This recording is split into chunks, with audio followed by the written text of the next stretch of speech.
ان البلد هتقع. عارفين معنى ايه ان ثوار في الميدان يبقى معاهم اسلحه ويحصل قتال شوارع ما بين الجيش والثوار، وان حد يروح يضرب نار على وزاره الدفاع وان الجيش يرد عليه؟ كده البلد وقع، كده مصر انهارت. مجرد ان طلقه واحده بس تتضرب على وزاره الدفاع فنان هيبت الدوله كلها وقع. تخيل بقى ان احنا كان في ناس مننا في قلب الميدان عاوزين يحتلوا وزاره الدفاع ويعملوا نفس اللي حصل في الامن الوطني، يولعوا في وزاره الدفاع. تخيلوا المشهد ده معايا، لو وزاره الدفاع دي ولعت كان ممكن ايه اللي يحصل؟ كان ممكن ايه اللي يتم؟ انتوا عارفين الواقعه دي باسم احداث العباسيه. العباسيه واحد، العباسيه اتنين، بس ما تعرفوش اساسا ايه اللي حصل في العباسيه وليه اتسمت العباسيه، ويومها ايه اللي حصل في ميدان التحرير، وقبلها بيوم ايه اللي حصل. كل ده هنحكيه، هنحكي التاريخ وهنظهره للناس. كل الناس لازم تعرف ايه اللي كان بيتم في الميدان من تسليح ثوار حول قاده الجيش المصري، ونعرف دور الجيش المصري مع ثوار ميدان التحرير تعامل معاهم ازاي، وقدرنا نوقف المخطط ده ازاي، وقدرنا نوقف الشرطه العسكريه في العباسيه قبل ما الثوار يوصلوا وزاره الدفاع. ابتدت الحكايه اتنين واقفين في قلب ميدان التحرير بيهتفوا باعلى صوت يسقط النظام، لحد ما ربنا حقق لنا امنيتنا، سقط النظام. كنا اول اتنين في الميدان يقولوا طب بعد ما يسقط النظام هنعمل ايه؟ لازم نبني، خلاص احنا وقعنا النظام، لازم ندخل على مرحله البناء. ازاي هنقدر نبني بلد؟ ازاي هنقدر نجمع كل الناس دي تحت رايه واحده؟ رايتنا كان اتحاد بناة مصر، كان نفسنا كل الناس تساندنا وتدعمنا، بس للاسف فرقوا. الجيش حاول يلم الناس دي كلها في رايه واحده، حزب واحد او ائتلاف واحد، بس للاسف كل انسان فيهم حب يعمل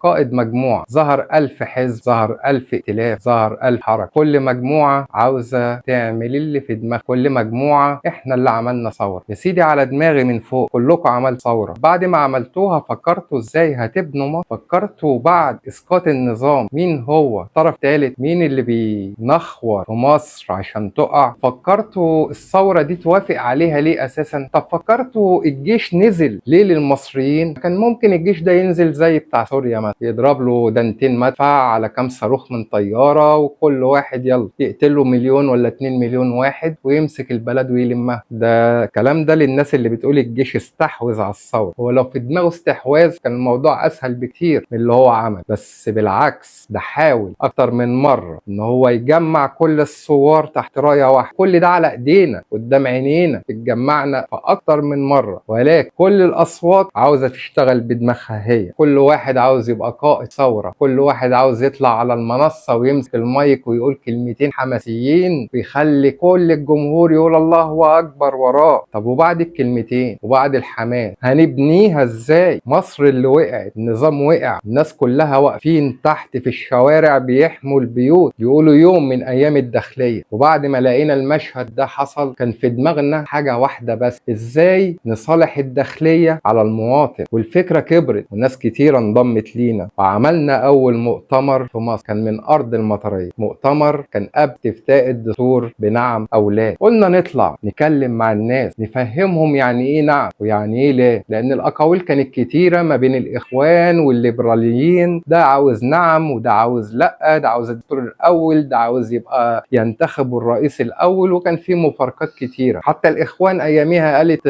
نعم تنعم بالنعم، كل واحد هيقول نعم هينعم بالنعم. وبدات الصناديق تتفرق، والزيت والسكر والرز والمكرونه يتفرقوا، واللجان الانتخابيه تتملي، وكلهم لاجل نعم للدستور اولا. وحصل نعم، حصل المؤتمر، واول مره كنا نتعامل مع القيادات السياسيه كان هدفنا ان احنا نروح وزاره الداخليه وننزل وزير الداخليه او بعض من نائبيه او بعض من القيادات السياسيه كبرى، بما فيهم رئيس حي شرق القاهره كبرى، ومندوب من شيخ الازهر، ومندوب من الكنيسه، وبعض المؤثرين في مصر. وبدانا نجهز للمؤتمر وعملنا المؤتمر، وكانت هي دي البدايه، بدايه هنبني مصر ازاي. وبدانا ناسس حركه بناة مصر اللي اصبح بعد كده اتحاد كبير موجود في كل محافظه في مصر، ليه اعضاء كل محافظه وكل قرى صعيد وسواحل. من هنا ابتدينا، ومن هنا ابتدينا رحله كانت صعبه، تعبنا فيها، بس اللي وصلنا له حاجه اللي وصلنا له ان احنا قاعدين دلوقتي نحكي تاريخ، نحكي كل لحظه حصل، كل فعل عملناه. هنبتدي منين؟ هنبتدي من قلب ميدان التحرير، هنبتدي من كنيسه الاربعين والفتنه الطائفيه اللي الاخوان المسلمين حاولوا يزرعوها ما بيننا. والحمد لله كلنا ايد واحده، كلنا لينا حقوق زي ما المسلم ليه حقوق في بلده، المسيحي ليه حقوق في بلده. من هنا قدرنا نوقد الفتنة الطائفية، من هنا قدرنا ان احنا نقفل صمام كان بيمثل رعب كبير قوي على المجتمع المصري. قلنا لكل المصريين في ناس عاوزين يقسموا مصر، في ناس عاوزين يخلوا مصر مسيحي ومسلم، صعيدي واسكندراني، اهل بحري في مكان ياخدوا محافظة ويخلوها دولة وليها قوانين لوحديها، اهل الصعيد ياخدوا كم محافظة ويخلوها دولة وليها قوانين لوحديها، القاهرة والجيزة، القاهرة كبرى تبقى محافظة كبيرة ودولة لوحديها. يعني من الاخر كده مصر كانت هتبقى لا تقل عن 5 أو 6 دول. كل ده مش كلام وخلاص، كل ده موجود بالفيديوهات. كونزاليزا رايس سنة 2005 وهي بتتكلم عن مخطط تقسيم مصر ازاي هنقدر ننفذه. سبحان الله بعد 6 سنين من الاجتماع المسرب ده قدروا ان هم يسقطوا نظام مبارك. انا مش هقول ان هم لوحدهم اللي اسقطوا النظام، لا، شعب مصر هو اللي اسقط النظام، بس لولا امريكا وتدخلها ان الجيش يفضل واقف على الحياد ويحمي شعب مصر كان الموضوع راح في معاني تانية كتيرة قوي. المهم نلم الناس كلها تحت راية واحدة ونقول لهم هنبني مصر ازاي، خطوتنا اللي جاية ازاي. هنبتدي من ميدان التحرير، وجودنا في الميدان، تعرفنا على ناس كتيرة قوي في الميدان. اكلمكم عن تسليح الثوار، ناس كتيرة قوي مندسة حاولت تسلح ثوار وكان السلاح هيجي من سينا. وهعرض لكم فيديو تاني دلوقتي للرئيس السيسي سنة 2009 لما عين مدير مخابرات، كان على اجتماع بمدير الامن الوطني، حطوا خطة لرصد الاسلحة المهربة من سينا. الموضوع بيجهز من 2009 وعدم في ثورة يناير مدروس ومتفق عليه. عمرهم ما بسبب نجحوا اركب على ثورة اللي حصل. كل ده الحمد لله كان عندنا عشان كده قدرنا نستوقف المحافظة. احنا نزلنا المنيا، نزلنا اسكندرية، خدنا كل قرى ومصر بأعضاء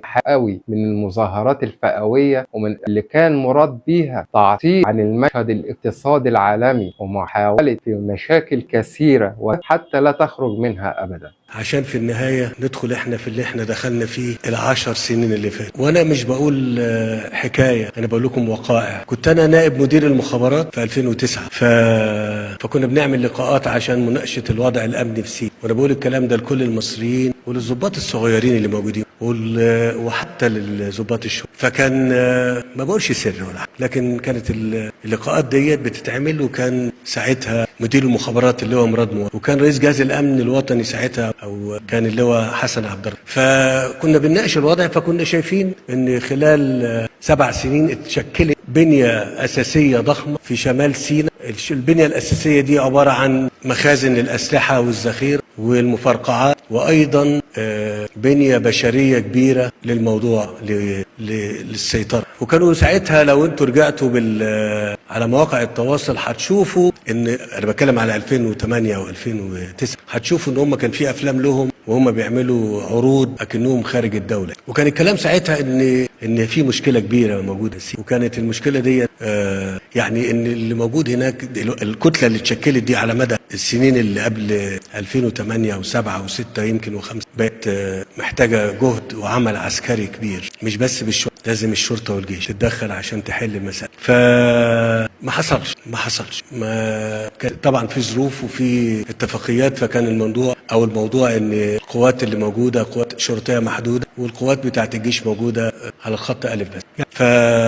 وفضل الموضوع كده، وبانت المؤامرة بأبعادها الكاملة في 2011 والناس مشغولة في الميدان. كان بيتم تخريب تواجد الدولة المصرية والقضاء عليه، إقسام مديريات، كل ما يتعلق بمصر، وتعمل ولاية وتعمل قضاء شرعي على قد تعبيرهم يعني، وحاجات من يوم 28 يناير كان خلاص بقى نتيجة التعدي ده بقت الأمور خارج السيطرة. فالله يرحمه سيادة المشير، قلت له يا فندم احنا ممكن تبقى في مشكلة كبيرة جدا لو الأمر استمر كده، لأن هم ممكن يعملوا عمليات عبر الحدود ضد إسرائيل، فلازم إسرائيل هترد، وطبعا دي هتبقى مشكلة كبيرة جدا ممكن تؤدي إلى صراع كبير قوي، وده ممكن يكون هو هدفهم في النهاية. كان القرار ساعتها من سيادة المشير إن احنا ندخل بقوات. عملنا الإجراءات المطلوبة مع الإسرائيليين في الوقت دوت، واتصلت بيهم قلت لهم احنا محتاجين ندخل قوات دلوقتي في المنطقة، في العريش ورفح والشيخ زويد، عشان نسيطر على الموقف هنا. الحقيقة عشان ده بسجله للتاريخ يعني، ان هم كانوا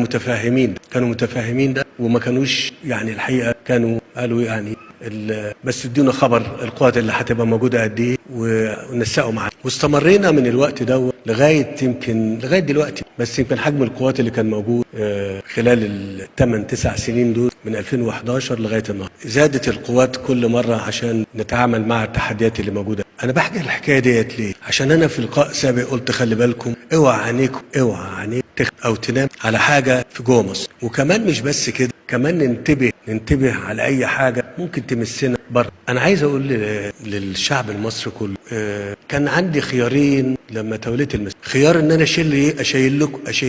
اشيلكم الهم واخلي الموضوع معاه، وزي ما قلت مره قبل كده او مرات يمكن، وان احنا نوقف كل الاعمال ونعمل حشد اعلامي على الحرب اللي بتتم. الحرب اللي هناك حرب ما كانتش بسيطه يعني، واحنا لو جبنا لكم الافلام مش بتاعتنا احنا عشان ما تقولوش ان احنا اللي يعني تصويرنا، لا موجود عندنا، وتشوفوا حجم الخسائر وحجم الدمار وحجم الخراب اللي اتعمل والناس اللي ماتت. انا والله لولا الرأفة بي اوريكم فيلم واحد والله العظيم، انا بقسم انا متهيألي كل المصريين ما حدنا لو اذعت لكم على اللي كانوا بيعملوه، وده متصور فيلم واحد.